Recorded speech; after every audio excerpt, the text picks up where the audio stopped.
Everyone starts from zero, right? You go from zero to one. I think that's the most important thing. I think it's easy to look at people who have a whole bunch of gigs and think like, well, I could never get there. And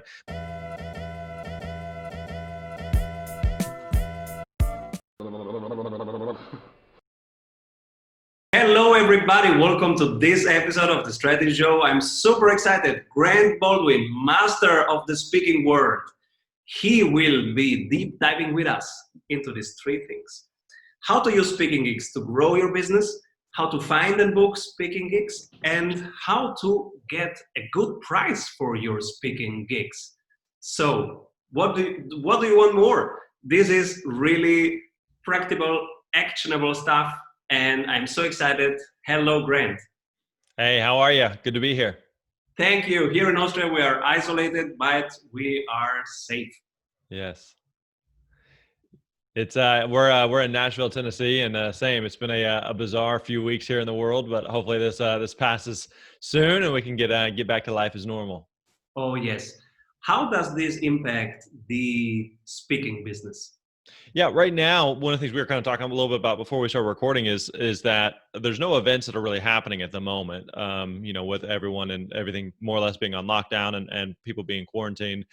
So events are basically closed at the moment. But one of the things that we've noticed is there's a lot of events that are still happening into the future. And so, for example, a couple days ago, I was talking to a friend of mine who is a big event planner who's working on a big conference in September. And he said, as of now, the event is still happening. We're still moving forward with it. Now, again, a lot could change between now and then, but as of now, the event is happening, and I still need speakers for that event. And so even yesterday, I was talking with a friend who's a president of a major speakers bureau, and he said in the past week or two, we've booked about 40 events, like new events, not rescheduled, not postponed events, but new events that are happening later in the year. So one of the things we're seeing is there's a lot of events that were supposed to be happening that obviously aren't at the moment, but they are being postponed and rescheduled for later in the year. So I think in the coming months, we're going to see a big influx of events that are going to be happening.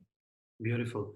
So your hypothesis is speaking gigs are still going to be a thing and you can grow your business with it. Yeah, absolutely. Because here's the thing, like speaking has been around literally for hundreds, thousands of years, right? A person standing on a stage, sharing a message with a group of other people. That is something that has been around. That is something that is in literally human history. And it's something that will continue to be around. So this is obviously a weird, unique situation that has happened in the world, but it does not change anything of what the speaking industry is going to look like going forward. As far as people are still going to love getting together, I think even more so, people are going to crave that human interaction that live events can provide. So yeah, I'm really very confident going forward in the speaking industry as a whole. Beautiful. Do you want to make your sales more repeatable and reliable? Do you want to have less volatility and more growth in your revenue per month?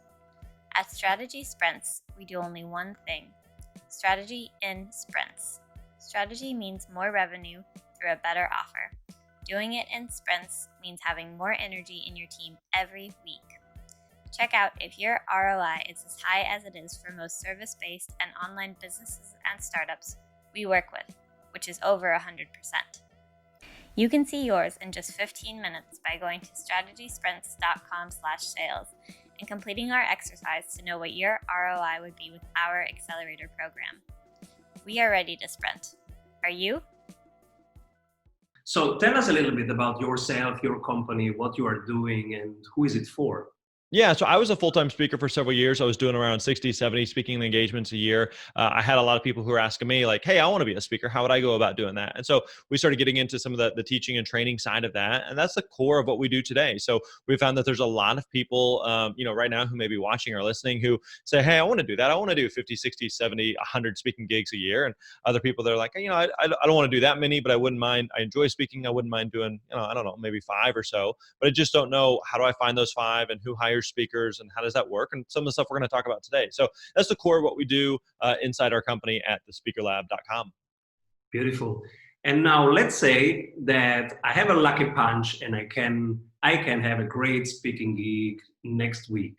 But how can I make it impactful? How can it make it both, of course, making impact on the audience, but also how can it have an impact on my business also later on, except the fees that I get? Yeah, so you want to kind of begin with the end in mind and figure out what is the goal for you as a speaker. Meaning that some speakers speak because they want to go speak, collect a check, and that's kind of the end of the transaction.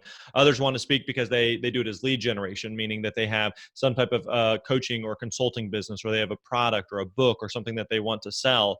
And so there's a bunch of different models of how speaking can work, but you just have to be clear on what it is that you are trying to accomplish with speaking and making sure that you are finding the types of events that align for that. So for a long time, the core of what I was doing was primarily as like a full-time keynote speaker. I would go speak, I would get paid, and that was kind of the end of the transaction. And I just did that a whole bunch of times on an a monthly and annual basis. Now the bulk of the speaking that I do, I still do some where I may go collect a check, but a lot of it is for lead generation for some of the other stuff that I offer, some of the stuff that our company offers. And so both work, both are effective, but you have to be clear for you, like, why do you want to speak? What's the goal for you with speaking? And that'll kind of inform some of your other decisions from there. Let's do both.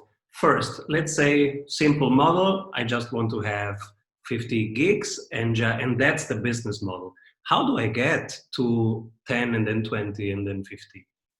Yeah, so everyone starts from zero, right? You go from 0 to 1. I think that's the most important thing. I think it's easy to look at people who have a whole bunch of gigs and think like, well, I could never get there. But to realize like everybody starts at 0. Nobody has a whole bunch of gigs just magically. So I wouldn't be worried about how to get my 50th gig until you've got your first gig. It's kind of like a couple years ago, my wife and I ran a marathon, and it's at 26.2 miles. And initially, it's pretty daunting. Of just like, man, I can't even imagine running 26 miles like that. That's insane. But you don't have to worry about running 26 miles. You got to start by running 1 mile, right? And not even that, you need to run, just a few feet, So long before we think about like the long-term picture, let's start by getting one at a time here and kind of breaking it down. And so that's what we try to do inside our programs. That's what we do inside the new book, The Successful Speaker, of just showing, again, a step-by-step process of how do you go from 0 to 1, and then from 1 to 2, and then from 2 to 3, and so on and so forth. So that's basically how you want to think about it, so you're not getting too overwhelmed. Beautiful. And then we go to the other side, the complex funnel, where the speaking gig is just an initial moment for lead generation. What can happen after it? What can be a value ladder that you have afterwards and that builds up? Well, again, it kind of depends on you, what it is that you are trying to accomplish in your business. So, for example, like I mentioned a couple years ago, I was speaking full time, and I didn't have any product or service or coaching or consulting or anything else that I was doing, and so speaking was it. Every gig I was trying to do was just trying to be hired, go speak, do a good job, and that was the goal. Versus now, a lot of the purpose of speaking is for lead generation for other parts of the business, to build relationships with people. One of the things about speaking is that you are able to, right now we are talking on two parts of the world, but if we were able to meet and be in person, like it changes things. It changes the dynamic of the relationship. And so when you are meeting someone in person, in a speaking engagement, there's going to be people that are like, that was really, really good. I would love to continue working with you. And because of the relationship that has been built. So there's not necessarily like again, like this one size fits all of you have to, you go speak and then this and then this and then this and this. It really is kind of a choose your own adventure in determining what makes sense for you. And again, what your goals are as a speaker. Beautiful. So I come to you after your speaking gig, and where do you point me to? Do you have a special landing page, just a normal website? Where do you send me to? Yeah, it kind of depends on the audience, and sometimes we may do something a little bit custom for that audience. We have some other just different lead gen tools. So, for example, one thing we may talk about a little bit later is how much should you charge as a speaker? And so we put together a free speaking fee calculator. People can check out over at myspeakerfee.com. Myspeakerfee.com. It's a free calculator. It takes you less than a minute to complete. You answer 7 or 8 different multiple choice questions, and so that's a good free calculator and tool that a lot of people like to use. And so we can use something like that as lead generation. That is lead generation for us, but also provides a really good tool for other people. Beautiful. Thank you. I'm so happy that you come back next week, because next week we want to ask you a ton of questions about exactly how do I get from 0 to 1? How do I find the booking? And how do I start this whole thing? So thank you very much, Grant, for this episode. Sounds good. Thanks, man. I appreciate it. Bye All bye. right. We all know that working in sprints is better, but how do we know what to work on? You're in luck because we have a 15-minute exercise that will give you complete clarity on where to take your project next. Go to strategysprints.com/sales to complete our short exercise and meet one-on-one with an expert sprint coach to identify your number one bottleneck.